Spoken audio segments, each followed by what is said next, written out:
Minsan talaga, hindi ayon sa plano ang takbo ng buhay. Nawalan ka ng trabaho, na-delay ang mga goals mo, feeling mo ang bagal ng progress habang yung iba ang bilis ng takbo. Pero alam mo, kung minsan ang mga ito ay isang preparation. The detour is not the failure, it is redirection. It is giving you the time to be ready. Alam mo ba, yung mga panahon na akala ko wala ng pag-asa, doon ako pinatibay. Doon ko natutunan ang tunay na halaga ng patience, faith at trust.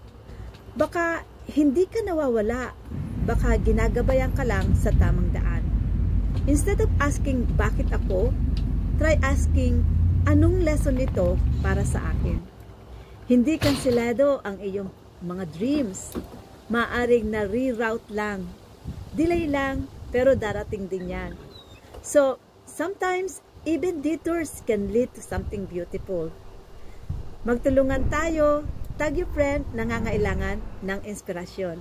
Tara, magtulungan tayo.